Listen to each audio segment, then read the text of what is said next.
Essa noite assim meio chuvosa, né? Espero que vocês se sintam bem acolhidos. Aqueles que tem muito tempo que não aparecem, que voltaram hoje, sejam bem-vindos, né? É um prazer receber vocês aqui em nossa casa, tá? Então, para a gente harmonizar ainda mais esse ambiente aqui, né, que já está sendo harmonizado, preparado pela espiritualidade desde cedo, nós vamos ler uma passagem do livro Sempre Melhor, de José Carlos de Luca.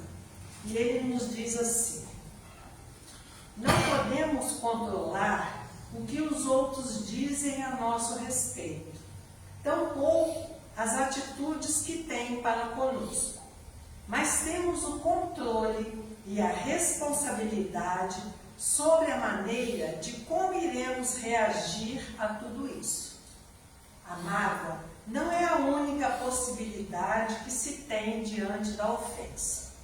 Usando uma linguagem figurada, Jesus propõe que se alguém bater em nossa face, possamos também oferecer a outra.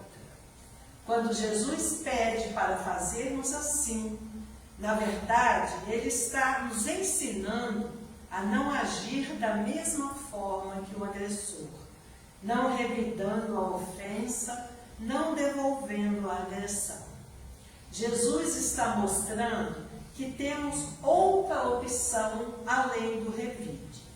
Se devolvermos a ofensa, estaremos nos nivelando a quem nos agrediu, e assim ficaremos com a lata de lixo que nos foi jogada. E quem quer ficar com o lixo em nossa vida, né? Então, que nós procuremos meditar sobre essas palavras para que a gente haja de uma outra maneira quando a vida nos colocar à prova, né? Quando as pessoas nos colocarem à prova, seja com uma fofoca, seja com uma traição, né? Então que a gente procure agir de uma outra maneira para não nos igualarmos com aquela pessoa que nos fez tanto mal, nos causou mágoa, né? Nos trouxe transtornos. E assim, então, agora, depois dessa leitura preparatória, vamos procurar nos sentar confortavelmente, relaxando o nosso corpo físico, para que o nosso espírito também possa relaxar e dessa maneira absorver tudo o que aqui hoje será dito. Então vamos fechar os nossos olhos para que dessa maneira consigamos fazer a conexão entre o mundo físico e o mundo espiritual, trazendo Deus nosso Pai, Jesus nosso Mestre, Maria Santíssima, nossa Mãe Celestial, para bem pertinho de nós, para que junto com os benfeitores dessa casa, a espiritualidade amiga, que nós possamos hoje aqui ter as nossas energias renovadas, a calma necessária para enfrentar as adversidades da vida, os bons pensamentos, e dessa maneira atrairmos para perto de nós aqueles espíritos amigos, bons, que sempre procuram nos intuir com bons pensamentos e boas vibrações. Dessa maneira também iremos conseguir transmitir para todos aqueles que estão à nossa volta esses momentos de paz, de tranquilidade, de equilíbrio. Que nós possamos, encarnados e desencarnados aqui presentes, usufruirmos destes momentos em que aqui passarmos, aprendendo um pouco mais sobre os ensinamentos de Jesus através da doutrina espírita. Que o nosso companheiro, que veio lá de Alegre, possa receber as boas intuições para passar para nós maneiras, né, conhecimentos, para que a gente consiga ter uma vida mais harmoniosa, mais equilibrada, sempre no bem, e dessa maneira alcançarmos passo a passo a nossa evolução espiritual. E assim, na certeza de já estarmos todos envolvidos pelas graças divinas que recaem sobre nós, que possamos pedir permissão para iniciarmos mais uma reunião de divulgação da doutrina espírita em nossa casa de oração. Assim seja, graças a Deus. E hoje nós temos aqui, né, a presença do César, com a nossa querida companheira também, lá de Alegre, né, do Centro Espírita Amor e Caridade. César, então seja bem-vindo à nossa casa. Boa noite a todos. Faço o esteja conosco. Não precisa não, né? Está todo mundo ouvindo direitinho? Ouvindo? Tá bom. Uma boa noite a todos. Que a paz do Senhor esteja conosco, que a gente possa nos compreender. A gente trouxe um estudo aqui para a gente refletir a respeito da traição na visão do Espírito e para a gente aprofundar nesse assunto, né, que é um assunto extremamente delicado, um assunto que mexe muito com a gente. A gente trouxe aqui alguns conceitos, né, para a gente ver o conceito básico do que é a traição na visão espírita, e para a gente ilustrar essa passagem, né, esse tema tão delicado, eu trouxe aqui o estudo sobre Judas. Né? Então eu trouxe aqui algumas mensagens que para a gente tentar entender, né, o que passou na cabeça do Judas antes do momento da traição, né, no momento que aconteceu e o pós, em termos de, a gente sabe que ele suicidou depois, mas depois do desencarne dele e o desenrolar das reencarnações dele até ele se encontrar e voltar para a equipe de Jesus. Né? Então, são mensagens, passagens muito interessantes que trazem boas reflexões para a gente, e eu espero que a gente possa hoje ter bastante proveito nesse estudo. Então, para a gente pegar aqui o conceito do que é traição, vamos lá. A traição é geralmente vista como um ato de deslealdade ou quebra de confiança. No contexto das relações humanas, pode se manifestar em diversas formas, como infidelidade em relacionamentos amorosos, traições entre amigos ou até mesmo em contextos profissionais. Então, é um conceito de dicionário, né? É um conceito materialista, é um conceito do que a gente está presenciando, vamos dizer, no nosso dia a dia, na nossa rotina de vida. Em termos da visão espírita, né? Vamos elevar então a um nível diferente aqui.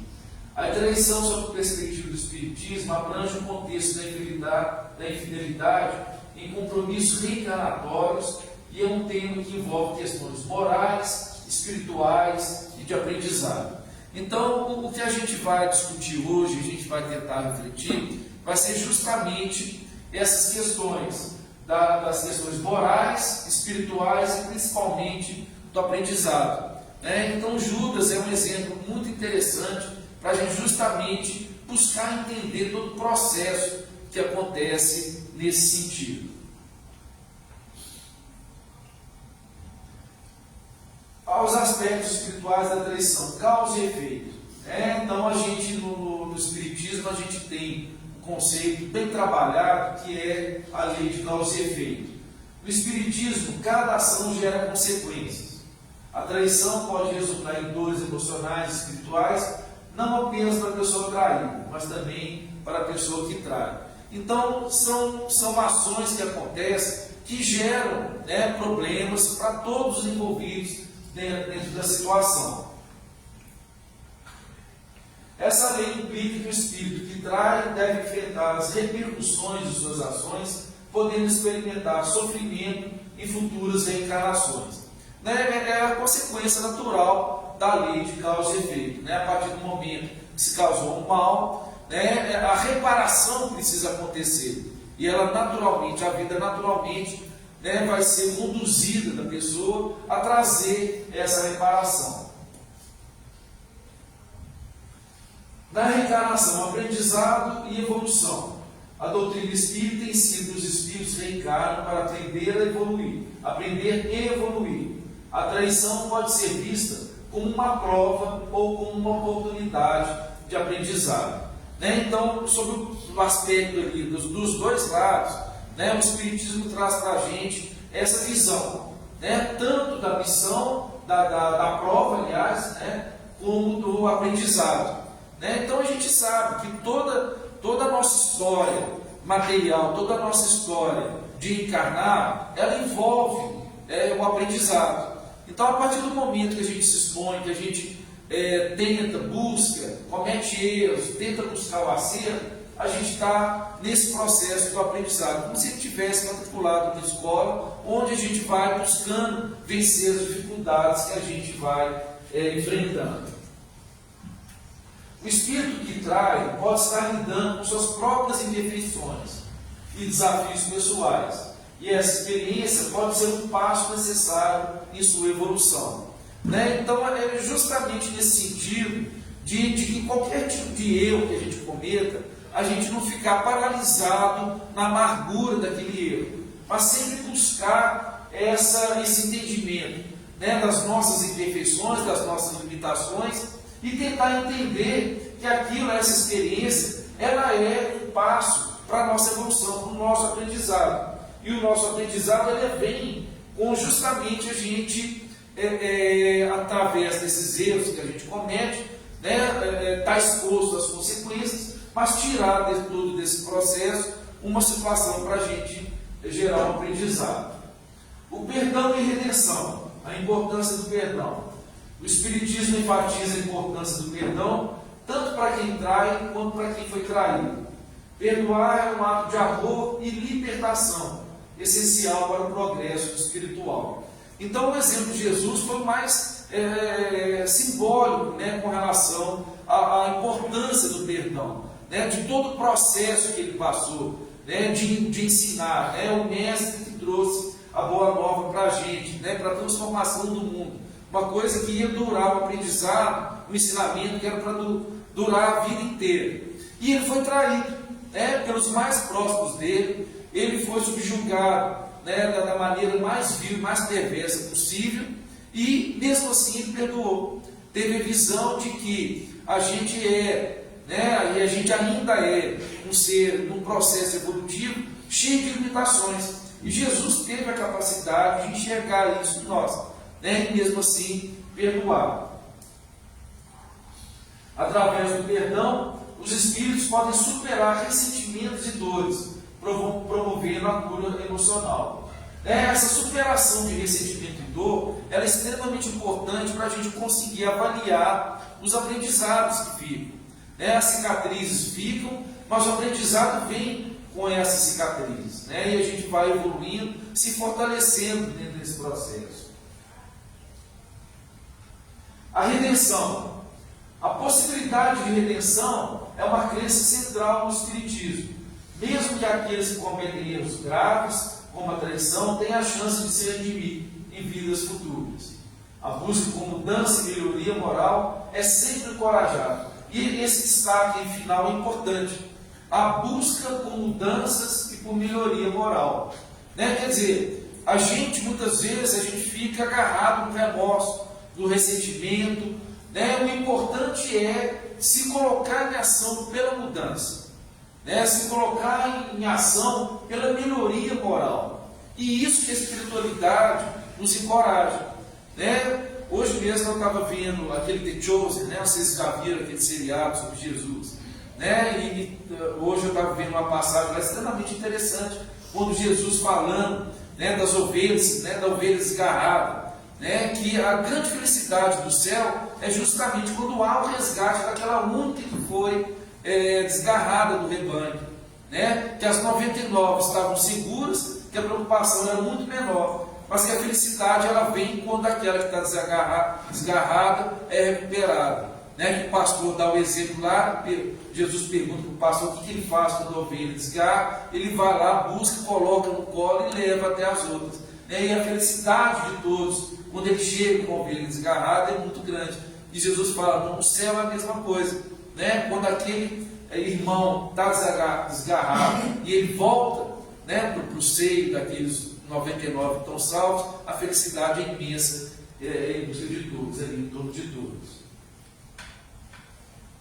Conclusão dessa questão conceitual. A traição, segundo o Espiritismo, não é apenas um ato negativo, mas uma oportunidade de aprendizado e crescimento.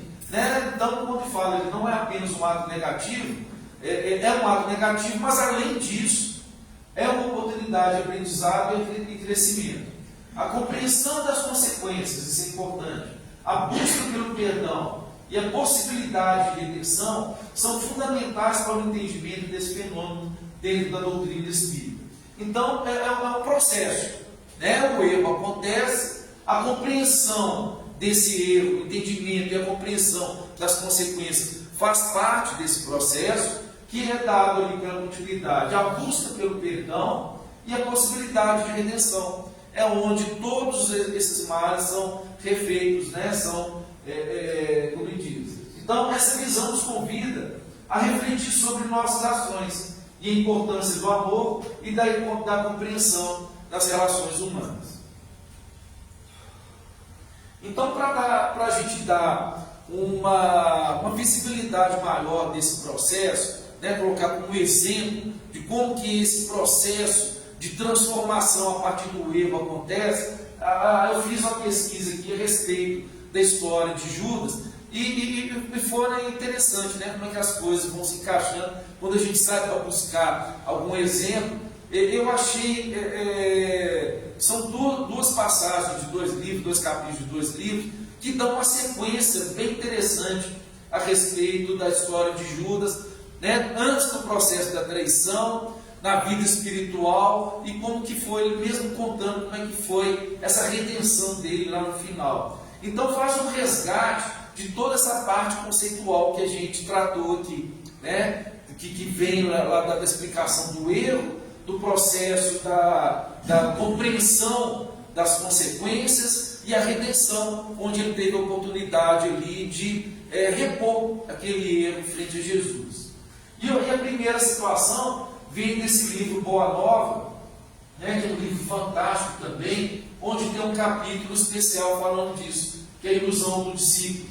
Eu peguei somente algumas partes, que é um capítulo um pouco longo, e eu tentei dar uma continuidade ali no entendimento, né? Eu espero que não tenha ficado fracionado o raciocínio, né? Então a minha intenção foi resumir, pegar as principais partes, sem tirar o fluxo do raciocínio da história. Vamos ver se eu consegui. Então a situação é o seguinte, né? De tarde, após a consagração popular, caminhavam Tiago e Judas lado a lado por uma estrada antiga, imaginada de oliveiras, que conduzia às casinhas alegres de Betânia. Judas Iscariotes deixava transparecer no semblante íntima inquietação, enquanto no olhar sereno do filho de Zebedeu fulgurava a luz suave e branca que consola o coração das almas crentes. Então a situação é a seguinte, né? Depois de uma fala de Jesus, Judas e Tiago caminhavam, né, nesse caminho, uma estrada antiga, rodeado de oliveira, e eles iam discutindo a respeito do papel de Jesus naquela situação, né, naquele contexto daquela época. E naquela época, Judas já trazia algumas ideias que conflitavam com a situação. E ele expunha isso para Tiago, e eles foram conversando a respeito disso, né? Judas pontuando, Tiago contrapondo, e eles entraram sim numa discussão a respeito dessa situação. Então, é isso que a gente vai tentar entender o raciocínio de Judas nesse sentido. Tiago exclamou Judas, entrencioso e atormentado: não achas que o mestre é demasiado simples e bom para quebrar o jugo tirânico que pesa sobre Israel, abolindo a escravidão que oprime o povo eleito de Deus? Contudo, tenho a impressão de que o Messias não considera as oportunidades. Ainda hoje tive a atenção reclamada por doutores da lei que me fizeram sentir a inutilidade das pregações evangélicas, sempre levadas a efeito entre as pessoas mais ignorantes e desqualificadas. Ora, as reivindicações do nosso povo exigem um condutor enérgico e altivo. Então a visão de Judas a respeito de Jesus é que ele era muito brando, né? Ele era muito pacífico para a situação que precisaria, na visão de Judas, um pulso mais firme para a transformação, né? Então Judas estava convencido totalmente do papel de Jesus na transformação do mundo, só que pelo meio, né, muito suave que Jesus trazia, ele achava que essa mudança não seria eficiente, que a elite, vamos dizer assim, da sociedade não estava respeitando, que Jesus estava circulando entre os mais pobres, entre os mais desfavorecidos, e Judas achava que aquilo não seria eficiente nesse processo de transformação. E ele reclamava uma atitude mais enérgica dentro desse processo. Mas poderemos esperar renovações sem conseguirmos o interesse e a atenção dos homens poderosos? Olha o questionamento de Judas a respeito de Jesus. E quem haverá mais poderoso do que Deus, de quem o mestre é o enviado divino? Tiago, Judas conversando com Tiago, Judas colocando essa possibilidade da transformação ser mais rigorosa, ser mais rígida, e Tiago contrapondo, falando, não, mas Jesus é o enviado de Deus. A maneira que ele faz, se ele faz dessa maneira, se ele é o enviado de Deus, é a maneira correta, a maneira suave de acontecer e o processo. Em face dessa invocação, Judas mordeu os lábios, então você vê que ele estava ansioso a respeito dessa discussão, mas prosseguiu. Não concordo com os princípios de inação e creio que o Evangelho somente poderá vencer com o amparo dos prepostos de César ou das autoridades administrativas de Jerusalém que nos governam o destino. Então Judas estava convicto disso, que a transformação precisava do apoio dessa elite de Roma e dos judeus. Então ele estava contrapondo isso o tempo todo com Tiago naquela situação. Isso estava atormentando ele. Então fica óbvio ali, fica bem claro como Judas foi assim, influenciado. Obviamente a espiritualidade ali querendo derrubar Jesus, o que estava contrapondo Jesus, e Judas foi uma ferramenta para que isso acontecesse. Não podemos levar em conta esses excessos de teoria. Interpelado que vou ser hoje por amigos influentes na política de Jerusalém, faria o possível por estabelecer acordos com os altos funcionários e homens de importância, para imprimirmos novos movimentos eternos do Messias. Então ele estava convicto que ele estava certo. Ele estava assim, com toda certeza, com a mente voltada que o que ele ia fazer era do bem de Jesus e da expansão da verdade de Jesus, a expansão da Boa Nova. Então não tinha uma maldade em Judas com relação ao que estava sendo proposto por Jesus. Sem embargo das carinhosas orações de Tiago, Judas Iscariotes passou a noite tomado por angustiosas inquietações. Não seria melhor apressar o triunfo mudando do cristianismo? Pelo questionamento dele, a gente vê as intenções dele. Israel não esperava o Messias que enfeixasse as mãos todos os poderes, tornar tudo um feixe. Então o que Judas estava pensando? E era a expectativa de Israel, de que o Messias que iria vir, iria juntar todos os poderes num feixe só, juntando todas as varas para fortalecer o povo judeu. Então a expectativa do próprio judaísmo era essa, que o Messias viria nessa situação. E Judas não enxergava Jesus dessa maneira, enxergava ele como uma vara isolada desse processo. Então ele seria fraco, materialmente fraco, para poder impor essa mudança. Valendo-se da doutrina do Mestre, poderia tomar para si as rédeas do movimento renovador, enquanto Jesus, na sua vontade e simpleza, ficaria entre todos, como um símbolo vivo da ideia nova. Aqui a gente começa a identificar um pouco de vaidade em Judas. Ele se colocando como uma ferramenta ali, uma pessoa que poderia liderar esse movimento nessa elite. Ele sairia ali, vamos dizer, do chão de fábrica, de perto do povo, iria para a elite, e ali ele seria uma liderança política de Jesus ligada aos poderosos, tanto dos judeus quanto dos romanos. A madrugada me encontrou decidido, na embriaguez de seus sonhos ilusórios. Eu até chamei a atenção dessa embriaguez, né, o nível de tormenta que a mente dele devia estar naquela situação. Ele estava embriagado com essas ideias, né? Ele estava achando aquilo fascinante, que ele estava certo, que aquilo realmente iria mudar os rumos e acelerar o que Jesus estava trazendo para a gente. Então ele estava cheio de boas intenções, né? Mas obviamente a gente sabe o que aconteceu. Entregaria o mestre aos homens do poder em troca de sua nomeação oficial para dirigir a atividade dos companheiros. Olha o orgulho e a vaidade. Teria autoridade e privilégios políticos, satisfaria as suas ambições, aparentemente justas, com o fim de organizar a vitória cristã no seio do seu povo. Então a gente começa a perceber, eu acho que é fácil a gente perceber, como que ele foi tomado por uma ilusão, né? Tanto que o título da mensagem é a ilusão do discípulo, né? Essa embriaguez que trouxe para ele uma visão de uma situação completamente distorcida do que Jesus trazia. Ele acreditava piamente no que Jesus falava, mas ele criou uma ilusão tão forte, tão poderosa, que distorceu completamente de como que a coisa poderia funcionar. A gente começa a já imaginar quando ele caiu na real, né? Que choque que deve ter sido. Depois de atingir o alto cargo com que contava, libertaria Jesus e dirigia os dons espirituais, de modo a utilizá-los para a conversão dos seus amigos e protetores prestigiosos. Nem imaginou que Jesus passaria para ele aquele poder de conversão que Jesus tinha, para ele converter todos do poder da elite judaica e romana. O prêmio da verdade, porém, esperava a sua desmedida ambição.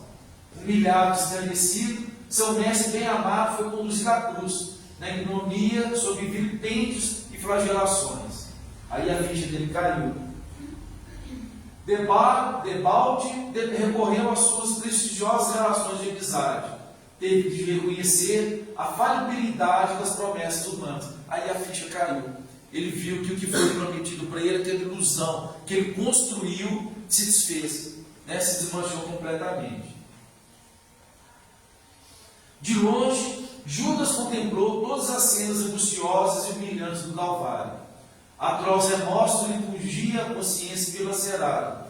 Lágrimas ardentes lhe rolavam dos olhos, tristes e amortecidos. Né? Agora a casa caiu, né? Toda aquela ilusão que ele fez, aquela embriaguez passou, e ele realmente viu a realidade do que é confiar no ser humano, né, daquela época, da nossa época, no material e das costas pelo que Jesus falava. Malgrado a vaidade que o perdera, ele amava intensamente o Messias. Né? Apesar de tudo, ele sabia, né? Ele tinha as boas intenções, só que ele se iludiu com a situação.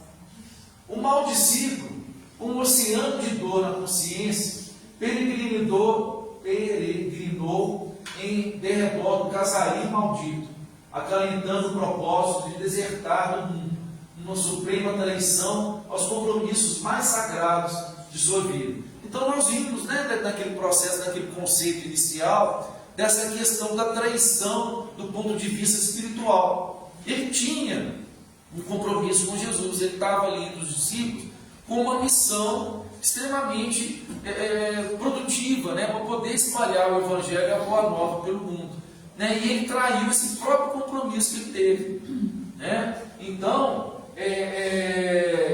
e a dor, né, essa passagem aqui traz justamente a dor que ele sentiu quando ele percebeu que ele traiu principalmente a si mesmo, né, nesse compromisso de ser um auxiliar de Jesus. Antes, porém, de executar seus planos tenebrosos, junto à figueira sinistra, ouvia a voz amargurada do seu tremendo remorso. Relâmpagos terríveis rasgavam o firmamento. Trovões violentos pareciam lançar sobre a terra criminosa maldição do céu vilipendiado e esquecido. Mas sobre todas as vozes confusas da natureza, o discípulo infeliz escutava a voz do Mestre, consolador e inesquecível, penetrando-lhe os refores mais íntimos da alma. Eu sou o caminho, a verdade e a vida. Ninguém pode ir ao Pai senão por mim. Agora você imagina, né, o que passou no espírito de Judas quando ele estava desencarnando e escuta a voz de Jesus falando isso para ele. Né, que a ilusão dele era ele tomar conta, né, dessa condução, dessa liderança do cristianismo, quando ele vê, né, que a confiança que ele colocou naquela ilusão se desfaz e a confiança nos homens da elite daquela época também se desfazer, ele ficar sozinho, ver a traição que ele cometeu e ainda escutar a voz de Jesus naquele momento de desencarne, falando, né, que eu sou o caminho, a verdade e a vida, ninguém pode ir ao Pai senão por mim. Né, você imagina o peso que ele carregou, né, durante várias encarnações, né, no mundo espiritual a respeito disso. Então a gente vai agora abrir um parênteses aqui, para a gente ir lá no Livro dos Espíritos falar, tentar refletir um pouco a respeito desse sentimento da paixão de Judas, né? E na verdade o que acontece com a gente também. O que nos leva muitas vezes a cometer erros, né? Muitas vezes a gente, sabendo do mal que a gente pode proporcionar, mesmo assim a gente comete esses erros, né? Então a gente vai lá no Livro dos Espíritos, no capítulo 12, da perfeição moral, a refletir sobre as paixões, que é uma força que a gente tem dentro de nós, que quando mal conduzida, a gente comete esses erros, né, como se fosse um cavalo indomável, né? A gente tem sobre a nossa custódia as paixões, e quando ela é mal utilizada, a gente perde muito controle, que é onde a gente, né, se perde nessa situação. A questão 907. Será substancialmente mal o princípio originário das paixões, embora esteja na natureza, quer dizer, faz parte da nossa característica ter as paixões, né? A gente tem essa força que muitas vezes, guardada pela ilusão, a gente comete alguns erros. Não, a paixão está no excesso de que se acresceu a vontade. Paixão é uma vontade em excesso, onde a gente tem muita vontade de alguma coisa, visto que o princípio que lhe dá origem foi posto no homem para o bem. Tanto que as paixões podem levá-los à realização de grandes coisas. O abuso que elas se faz é que causa o mal. Então, se a gente é uma pessoa sem paixão, a gente é uma pessoa fria, sem ação. Então a paixão precisa fazer parte do ser humano, né? Precisa fazer parte das nossas ações. Só que ela precisa ser bem direcionada, bem trabalhada.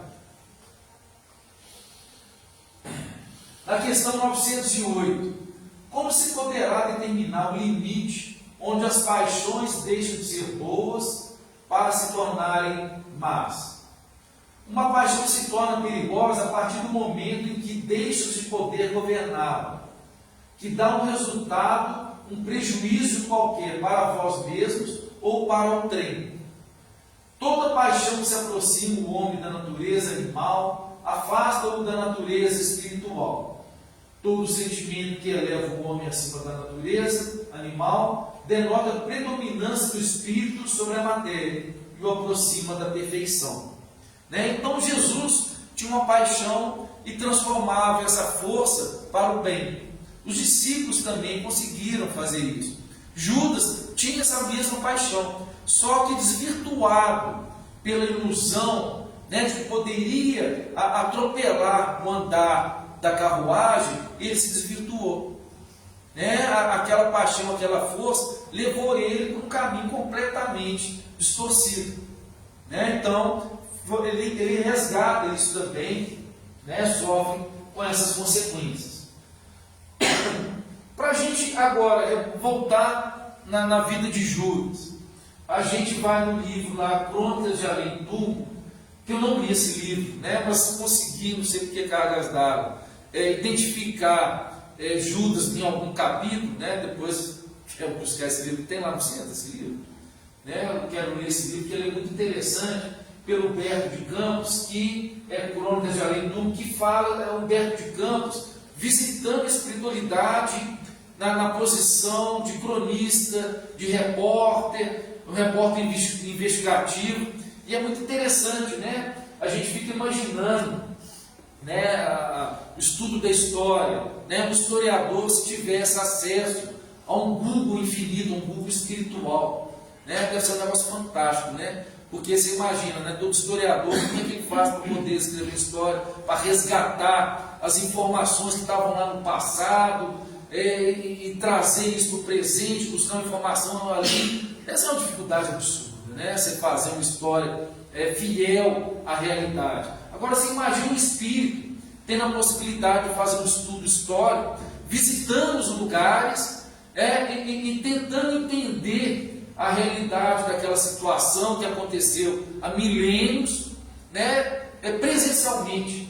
E esse livro, pelo que parece, a história é assim, pelo menos esse capítulo é desse jeito, né? Humberto de Campos vai visitar Jerusalém, né, e ele sente a presença de tudo que aconteceu na história naquela visita, né? Então ele faz uma descrição de um caminhar sobre Jerusalém, né? Isso foi escrito em 1935, mas ele voltou há quase 2000 anos antes para poder visitar Jerusalém e sentiu toda a vibração e conseguiu enxergar tudo que aconteceu lá naquela época, né? Deve ser uma sensação que eu achei muito interessante. Eu viajei muito lendo esse capítulo, como que ele descreve uma visita num lugar como se aquilo tivesse acabado de acontecer e consegue enxergar tudo aquilo. Então a situação é essa. Silêncio augusto cai sobre a cidade santa. A antiga capital da Judéia parece dormir no seu sono de muitos séculos. Além descansa Getsemane, onde o divino mestre chorou uma longa noite de agonia. Acolá está Gólgota, sagrado, e em cada coisa silenciosa um traço da paixão que as épocas guardarão para sempre.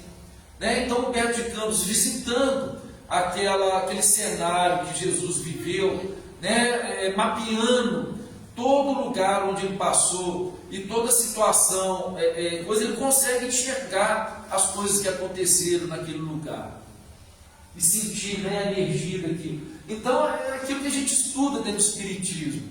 A história, a nossa história fica registrada no mundo, né? Tudo que a gente pensa, toda a energia que a gente emite através do pensamento, de ações, fica registrado onde a gente passa, né? É incrível isso. E a gente tem, às vezes, uma sensibilidade. Eu não sei se vocês percebem isso, quando a gente entra no hospital, quando a gente visita um presídio, a gente sente vibrações, né, diferentes. No centro espírita, no templo religioso, a gente sente vibrações diferenciadas em cada lugar que a gente vai adentrando, né? Então, agora você imagina o espírito livre do corpo, né? A sensibilidade que ele vai ter, a percepção que ele vai ter com relação a isso. E em meio a todo esse cenário, como um veio cristalino de lágrimas, passa o Jordão silencioso, como se as suas águas mudas, buscando o mar morto, quisessem esconder das coisas tumultuosas dos homens os segredos insondáveis do Nazareno. Olha que interessante isso. Foi assim uma dessas noites que vi Jerusalém, vivendo a sua eternidade de maldições. Olha só, ele conseguiu perceber as eternidades de maldições, das maldições vividas em Jerusalém, só de visitar o lugar, né? Tamanha percepção, né? E da energia que realmente fica impregnada nos lugares. Os espíritos podem vibrar em contato direto com a história, né? Um espírito historiador, um espírito estudando a história. Buscando uma relação íntima com a cidade dos profetas, procurava observar o passado vivo dos lugares santos.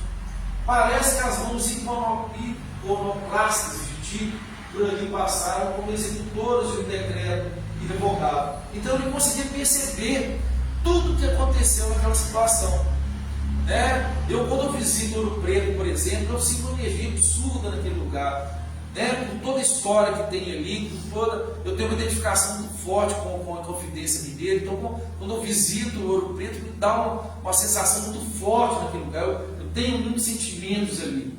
E eu preso no corpo, né, cheguei com muitas coisas. Imagina você vivenciar aquilo livre do corpo. E é o que ele estava sentindo ali. Eu achei muito profundo isso. Por toda parte ainda persiste um sopro de destruição e desgraça.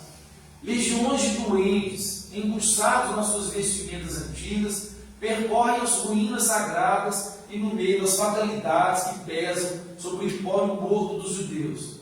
Não ouvem os homens os gemidos da humanidade invisível. Olha só, os gemidos da humanidade invisível. Né? O que é a humanidade invisível? É a história que ficou, né? Todos encarnados que passaram naquele lugar. Indescrutáveis gemidos, né, dessa história que ficou. Conseguiram perceber isso. Nas margens caladas do Jordão, não longe talvez do lugar sagrado, onde o percussor batizou Jesus Cristo, diviseu um homem sentado sobre uma pedra. De sua expressão fisionômica irradiava-se uma simpatia cativante. Sabe quem é esse? Murmurou alguém aos meus ouvidos. Esse é Judas. Judas. Né? Então ele caminhando, passando por onde Jesus foi batizado, vê uma pessoa sentada numa pedra, pensando, e um espírito vem falar com ele, fala, sabe o que é esse? É Judas. Né? E ele assusta para saber isso. Sim, os espíritos apreciam às vezes, não obstante, o progresso que já alcançaram. Volver atrás, visitando sítios onde se engrandeceram ou prevaricaram, sentindo-se momentaneamente transportados aos tempos ídolos. Prevaricar é você fugir à responsabilidade, você ter um compromisso e trair esse compromisso. Né? Então, o que ele está falando é o seguinte, que é muito comum para um espírito que já alcançou um nível, visitar esses lugares. Né? Talvez seja uma sensação que a gente tem quando a gente visita uma casa de uma tia que a gente passou na infância.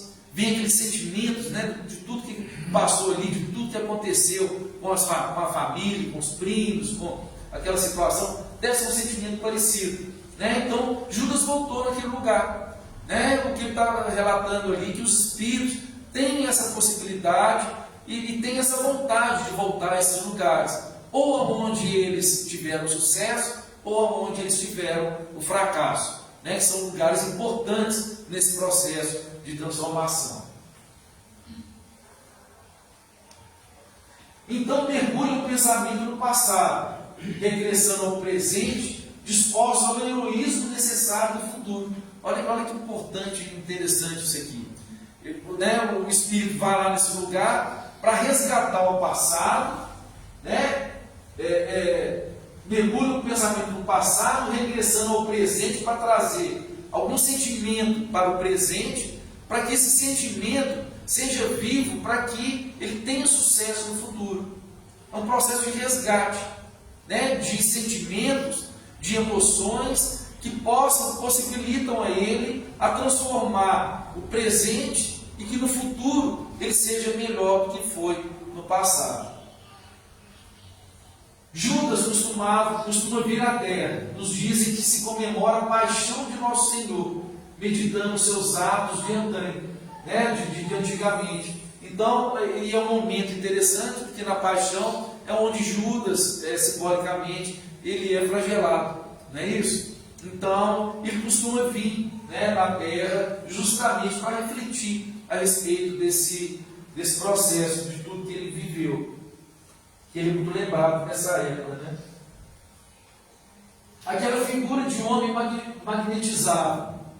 Eu não estou ainda livre da curiosidade do repórter, mas entre as minhas maldades de pecador e a perfeição de Judas, existia um abismo. Então o próprio repórter já enxergava em Judas uma elevação espiritual muito grande, né? Bem diferenciada. E ele se sentia pequeno ali, perto da diferença dele. Então ele se proclamou ali, né, as suas maldades de pecador, frente à perfeição de Judas. O meu atrevimento porém, e a santa humildade de seu coração ligados, para que o atravessasse procurando ouvi-lo. Então ele chegou para conversar com Judas. O Senhor é de fato ex-filho de Iscariote? Sim, sou Judas, respondeu aquele homem triste, enxugando uma lágrima nas dobras de sua longa túnica. Como Jeremias das Lamentações, contempla às vezes essa Jerusalém arruinada, meditando no juízo dos homens transitórios. Quer dizer, ele vem na época, da paixão de Cristo, para justamente refletir a respeito das pessoas que flagelam simbolicamente Judas, simbolizando aquele momento da traição. Então ele vem pensar: o que esse pessoal está pensando, os homens terrestres, na matéria, estão pensando a respeito de mim, fazendo juízo de mim, me julgando o que eu fiz ou deixei de fazer. Por que eles fazem isso? Ao invés de procurar o que fazer. É uma verdade, tudo quanto reza no Novo Testamento com respeito à sua personalidade, na tragédia da condenação de Jesus. Então, o Humberto de Campos vai questionar ele a respeito de se tudo que ele fez foi real, se realmente aconteceu. Se o que está escrito, o que a gente tem acesso hoje em dia, é real. E Judas responde: em parte. Os escribas que redigiram os evangelhos não atenderam às circunstâncias e às intrigas políticas que acima dos meus atos predominaram na nefanda crucificação. Então ele quis mostrar, naquela entrevista, um contexto mais amplo que ele estava envolvido ali. Que na verdade nós já vimos na mensagem anterior.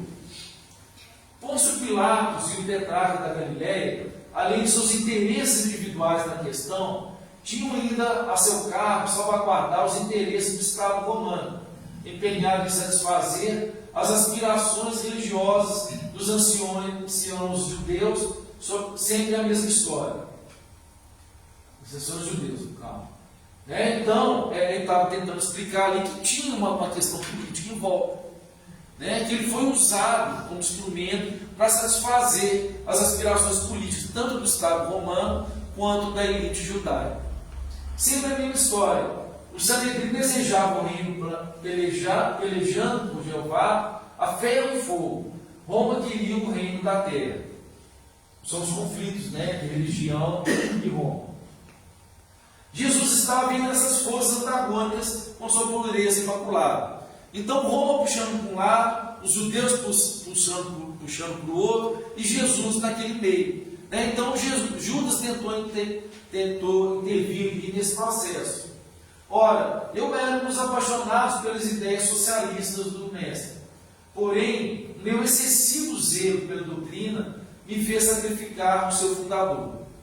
Acima dos corações eu via política, única arma com a qual poderia triunfar, e Jesus não obteria nenhuma vitória. Era o entendimento dele. Ele foi iludido nessa visão política de tentar articular com essas forças poderosas da época para poder tentar salvar o cristianismo, tentar imunizar Jesus para que ele continuasse a trabalhar e ele articular essa situação entre os poderosos. Entregando, pois, o mestre a Caifás, não julguei que as coisas atingissem um fim tão lamentável, e ralado de remorso, presumi que o suicídio seria a única maneira de me redimir aos seus olhos. E o Pedro pergunta para ele: e chegou a salvar-se pelo arrependimento, só pelo fato de arrepender? Não consegui. O remorso é uma força preliminar para os trabalhos reparadores. O remorso simplesmente é uma mudança de chave. A partir daquele momento é que começa a reparação. É simplesmente uma visão de que precisa mudar. O que eu fiz está errado, que eu preciso mudar, mas agora começa realmente que precisa ser feito. Depois da minha morte trágica, submergir-me em séculos de sofrimento expiatório em minha falta. Sofri horrores nas perseguições infligidas em Roma aos adeptos da doutrina de Jesus, e as minhas provas culminaram em uma fogueira inquisitorial, onde imitando mestre, fui traído, vendido, usurpado. Agora nós vamos abrir aqui um parênteses que já vem falar aqui a respeito da reparação. É um momento que ele, depois de várias encarnações, ele conseguiu reparar o erro dele. E ele já fala, que já chama atenção aqui, as provas culminaram em uma fogueira da Inquisição, tá? Onde, imitando mestre, fui traído, vendido e usurpado. Né? Então, abrindo parênteses aqui na mensagem do livro, para colocar que Judas foi Joana d'Arc. Né? Em várias literaturas a gente acha esse relato. Né? Joana d'Arc, ela foi a reencarnação de Judas, né? E a missão de Joana d'Arc foi libertar a França, país que no futuro seria o berço do espiritismo, da dominação inglesa. Então, Joana d'Arc, desde muito nova, escutava vozes, né? Era influenciada por espíritos, e ela, muito jovem, então foi conduzida, conseguiu convencer, né, aos poderosos da França que ela poderia liderar essa libertação da França sob o jugo da Inglaterra. Né? E ela conseguiu fazer isso. Então, o martírio e a libertação. Aos 19 anos, imagina uma mulher na Idade Média, com 19 anos, liderando um exército, convencendo os poderosos que ela poderia libertar a França do jugo da Inglaterra. Né? Tamanha a vontade que ela tinha de mudar, né? De ajudar naquele processo.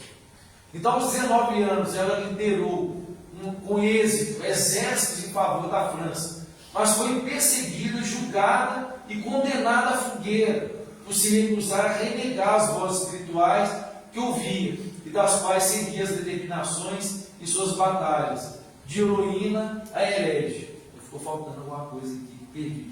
Mas, né, desconfigurou ali. Mas, de qualquer maneira, o cenário é esse. Né? Tudo que ele proporcionou a Jesus, ele sofreu na pele de Joana d'Arc, né? Onde ele fez todo o esforço para libertar o país dele, né? Onde ele liderou ela, né? Ele, através dela, liderou exército e, na recompensa, foi o quê?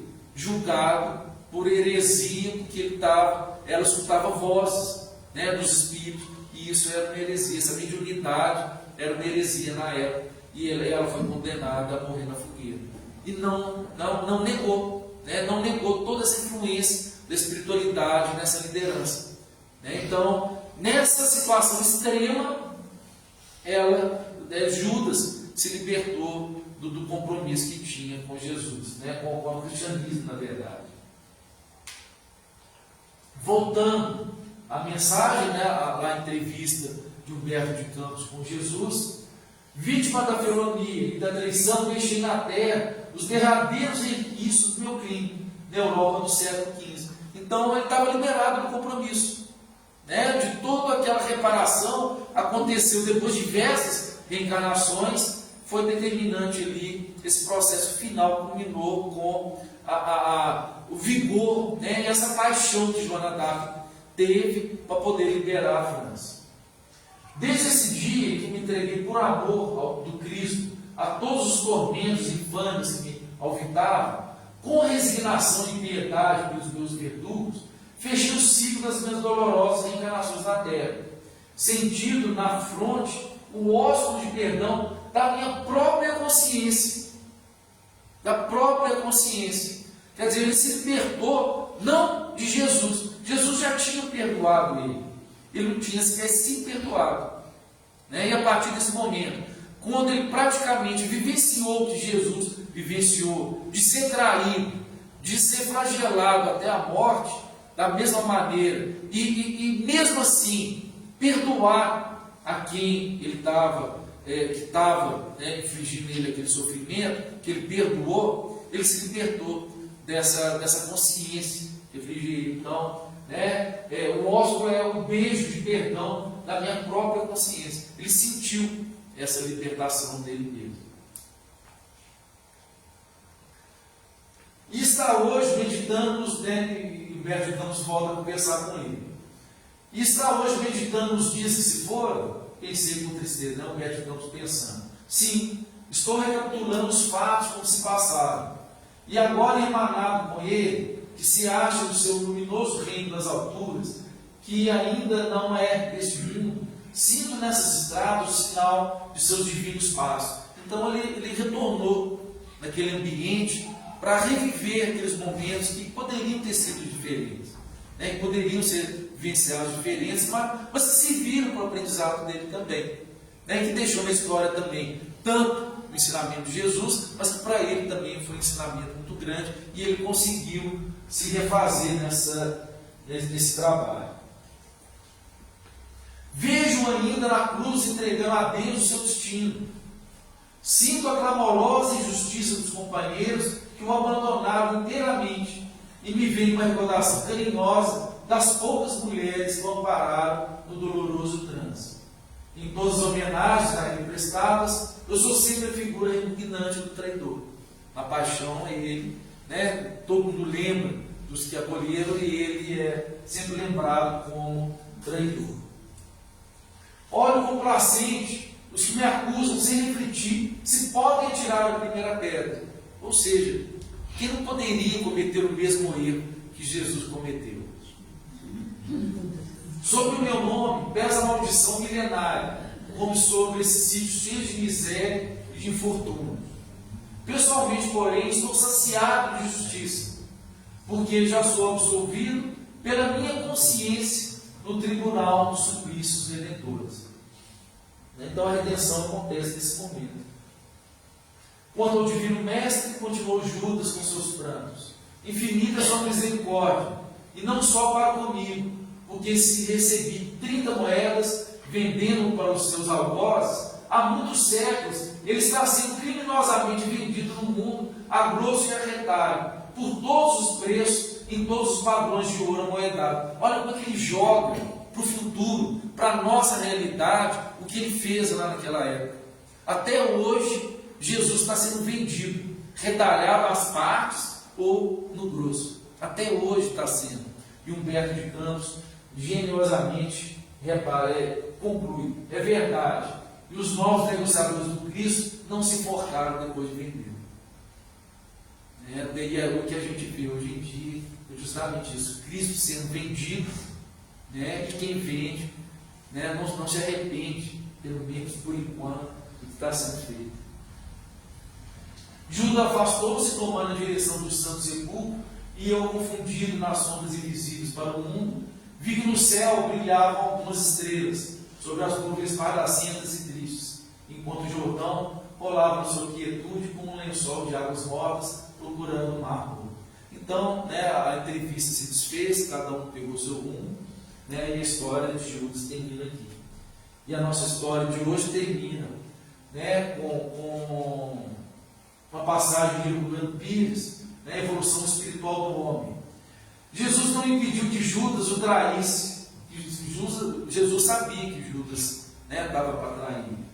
E que Pedro negasse, nem que Tomé duvidasse de sua ressurreição.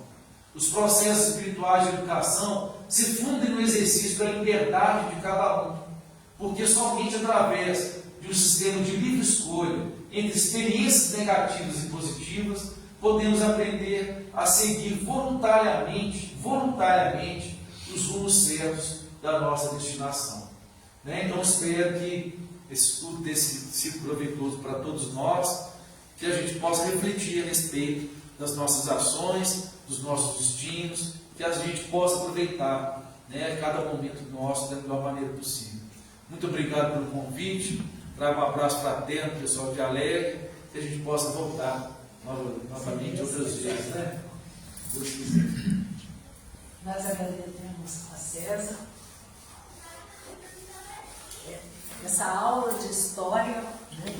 Essa explicação sobre o processo de Judas, e aí a gente lembra aqui, Judas que era Judas, né? Que traiu da maneira como nós conhecemos, foi perdoado por Deus, por Jesus, e nós? Por que não perdoarmos também? né? Nós cometemos muitas falhas, temos muitas imperfeições, queremos ser perdoados, mas na maioria das vezes a gente julga, critica e não perdoa. Então que a gente faça uma reflexão sobre isso e principalmente que a gente também se perdoe pelos erros cometidos, né? Porque por maiores que eles sejam, Jesus sempre nos dá a oportunidade de fazermos novamente, de repararmos as nossas falhas. Então é importante nós acreditarmos em nós, acreditarmos nas pessoas à nossa volta e principalmente acreditarmos em Jesus. Sabemos que não estamos sozinhos, por maiores que sejam as nossas falhas, Jesus sempre nos dará a oportunidade de arrependimento e principalmente de reparação. Então que a gente não tenha medo de seguir adiante, né? Porque tropeços irão existir. Mas o importante é saber como levantar, né? Para seguir adiante no caminho do bem. Tá? Então agora vamos fazer a nossa prece de agradecimento. Vamos fechar os nossos olhos. Nós, encarnados e desencarnados aqui presentes, vamos agradecer por esses momentos que aqui passamos, por esses esclarecimentos, porque muitos de nós estávamos precisando dessas palavras para refletir sobre as nossas atitudes, sobre como reagimos quando nos deparamos com situações difíceis, quando traímos ou somos traídos. Que a gente reaja como Jesus nos ensinou. É preferível dar a outra face, ou seja, não guardar raiva, não guardar rancor, não desejar mal àquele que nos magoou, que nos ofendeu, porque ele está ainda num processo de evolução, onde precisa caminhar mais e mais para conseguir se elevar naquele degrau onde ele irá conseguir a sua redenção, o seu esclarecimento necessário. Cada um de nós está num grau de evolução diferente. Então, que nós não julguemos, não critiquemos, e sim saibamos olhar as faltas dos outros com olhos de mais benevolência, como queremos ser olhados também. Que as árvores de todo o planeta sejam magnetizadas, que nelas sejam colocadas o alimento e o remédio necessário para todos que ao tomarem tenham as suas dores físicas, emocionais e espirituais, confortadas, consoladas e curadas na medida do necessário e do merecimento de cada um. Que possamos voltar aos nossos lares, levando para lá a paz, a harmonia, a tranquilidade, o consolo necessário para termos uma semana de equilíbrio, sempre confiando em Deus, nosso Pai. E assim, agradecidos, pedimos permissão para encerrarmos a primeira parte de nossa reunião de divulgação da doutrina espírita. Que assim seja, que assim seja.